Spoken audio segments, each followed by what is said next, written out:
Bismillahirrahmanirrahim. Assalamualaikum warahmatullahi wabarakatuh. Yang terhormat Bapak Dosen Harmin Hatta, SOS MIKOM sebagai dosen pengampu mata kuliah Filsafat Ilmu. Perkenalkan, nama saya Saswini, NIM 50501211086 dari kelas C Fakultas Takwa dan Komunikasi. Baiklah, saya akan menjelaskan mengenai filsafat. Yang pertama, pengertian filsafat. Filsafat adalah ilmu pengetahuan yang menyelidiki hakikat segala sesuatu untuk memperoleh kebenaran, dan ilmu pengetahuan tentang hakikat menanyakan apa hakikat atau intisari dari segala sesuatu. Kemudian ciri-ciri filsafat. Filsafat memiliki tiga ciri utama, yaitu universal atau menyeluruh, yakni pemikiran yang luas dan tidak aspek tertentu. Kedua, radikal atau mendasar, yaitu pemikiran yang sampai kepada hasil yang fundamental dan esensial. Dan yang ketiga, sistematis, yaitu mengikuti pola dan metode berpikir yang runtun dan logis meskipun spekulatif. Macam-macam filsafat.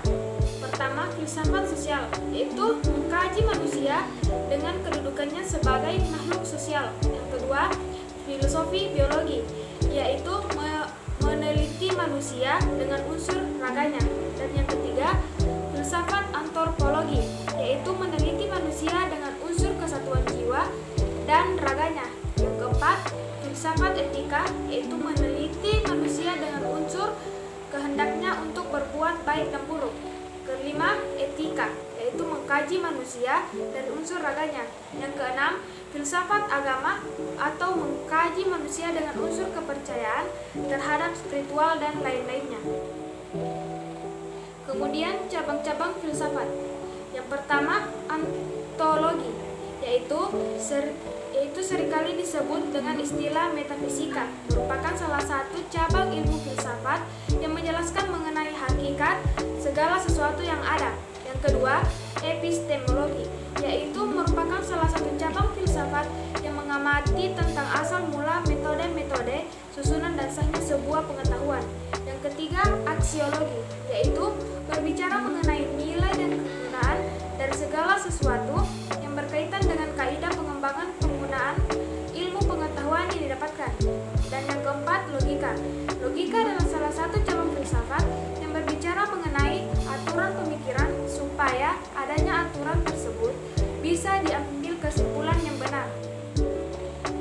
Kemudian aliran filsafat. Yang pertama, idealisme, yaitu aliran yang menganggap bahwa kenyataan atau realitas tersusun dari jiwa dan juga ide.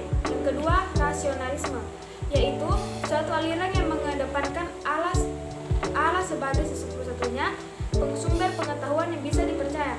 Yang ketiga, empirisme, yaitu lebih fokus pada pengalaman yang dimiliki oleh seseorang sebagai sumber pengetahuan. Kemudian dualisme, yaitu suatu aliran yang mengungkapkan bahwa realitas terdiri dari dua akar yang berlainan dan bertolak belakang.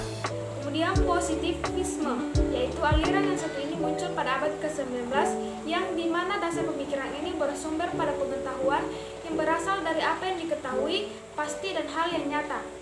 Kemudian realisme, yaitu sebuah aliran yang ada di dalam ilmu pengetahuan, dan menurut aliran ini ia mempermasalahkan objek pengetahuan manusia. Selanjutnya, sejarah filsafat. Sejarah filsafat itu terdiri pada zaman Yunani kuno pada tahun 2000 sebelum tahun kelahiran Nabi Isa. Pada zaman ini terjadilah perubahan pola manusia. Kemudian peranan filsafat dalam ilmu pengetahuan. Peranan filsafat dalam ilmu pengetahuan adalah filsafat memberikan penilaian tentang sumbangan ilmu. Dan pengertian ilmu adalah pengetahuan tentang bidang tertentu yang dibuat secara sistematis. Dan pengetahuan adalah informasi atau maklumat yang diketahui atau disadari oleh seseorang. Selanjutnya, hakikat ilmu pengetahuan. Hakikat terdiri terdiri dari beberapa, yaitu satu, idealisme, yaitu para pengikut idealisme percaya bahwa ilmu pengetahuan merupakan proses psikologis yang bersifat subjektif. Kedua, empirisme, yaitu mengenai asal-usul pengetahuan. Penganut aliran empirisme, ia mengatakan bahwa pengetahuan berasal dari pengalaman indrawi. Yang ketiga, pragisme. Menurut William James B.